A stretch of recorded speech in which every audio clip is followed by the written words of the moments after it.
அதே மாதிரி இப்னு உமர் ரலியல்லாஹு வந்து கேட்குறாங்க, சண்டை போகிறதுக்கு நானும் வரேன் அப்படின்ட்டு. இது பார்த்திங்கன்னா 39:55 சஹீஹுல் புகாரில் வருது. நபி ஸல்லல்லாஹு அலைஹி வஸல்லம் வேணான்றாங்க, சின்ன பையன் வேணான்றாங்க. அதே அடுத்த வருஷம் உஹதில் வந்து இப்னு உமர் கேட்குறாங்க, ரசூலுல்லாஹ் வந்து அனுமதி கொடுக்குறாங்க. அப்போ குழந்தைங்க எப்படி ஆர்வமாக இருக்காங்க பாருங்க. இது உமர் ரலியல்லாஹுடைய பையன், இவர் இப்படி இருக்கிறார். அதே மாதிரி உஸ்மான் ரலியல்லாஹு அவங்களும் வந்து பத்ரு போரில் கலந்துக்கல. கலந்துக்காதவங்க முக்கியமான ஆட்கள் சொல்கிறாங்க. அதில் வந்து உஸ்மான் ரலியல்லாஹு கலந்துக்கல. ஏன் அப்படின்னா நபி ஸல்லல்லாஹு அலைஹி வஸல்லம் பத்ருக்கு புறப்படும் போதே அவங்களுடைய மகளுடைய உடல்நிலை வந்து சரியில்லை. ரொம்ப ஒரு வயசு வந்து ரொம்ப ஒரு பலவீனமான கண்டிஷனில் ஆயிடுறாங்க, சீரியஸ் கண்டிஷனில்.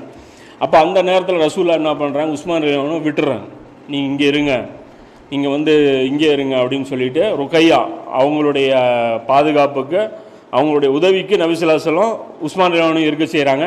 அதே மாதிரி வந்து உசாமா இப்னு ஸைத், அதாவது ரசூலுல்லாஹுடைய வளர்ப்பு மகனுடைய பையன் உசாமா, அவரையும் அதாவது ரசூலுல்லாஹ் ரொம்ப பிரியமானவங்க. இவரை கூட ரசூலுல்லாஹ் வந்துட்டு அந்த ஹசன் ரலியல்லாஹு அவங்களையும் இவங்களையும் வச்சுட்டு தான் ரசூலுல்லாஹ் 2 பேரையும் மாறி மாறி முத்தம் கொடுப்பாங்க. இறைவா, நான் இவங்களை நேசிக்கிறேன், நீயும் இவங்களை நேசிக்கிறவங்களை நீயும் நேசி அப்படின்னு சொல்லி ரசூலுல்லாஹ் சொல்லுவாங்க. அப்போ அவரும் ஒரு முக்கியமான ஆள், அவரும் வந்து கலந்துக்கல. உசாமா ரலியல்லாஹு இவங்க பார்த்தீங்கன்னா சின்ன பையனாக தான் இருக்கிறாரு, இவர் உஸ்மான் ரலியல்லாஹு கூட இருக்கிறார். அப்போ ருக்கையா ரலியல்லாஹு வந்து என்ன பண்ணிடுறாங்க அப்படின்னா, ரசூலுல்லாஹ் வந்துட்டு இந்த பக்கம் பத்ருக்கு போனவுடனே அவங்களுடைய மரணம் ஏற்பட்டுருது.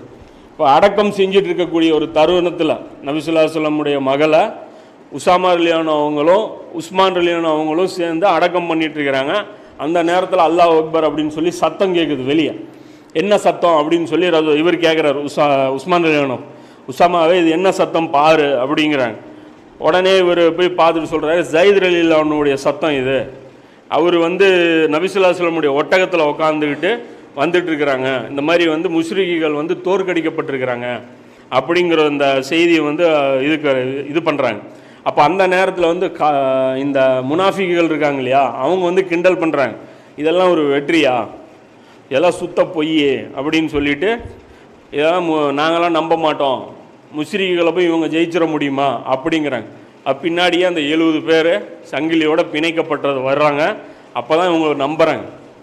ஏன்னா ஆள் கைது செய்யப்பட்டு அந்த பிணை கைதிகளோடு வர்றாங்க, சும்மா வரல, அடிச்சுட்டு வந்துட்டோன்னு சொல்லி சும்மா வரல, இதுவும் நடக்குது. இதெல்லாம் ஒரு முக்கியமான ஒரு விஷயம்.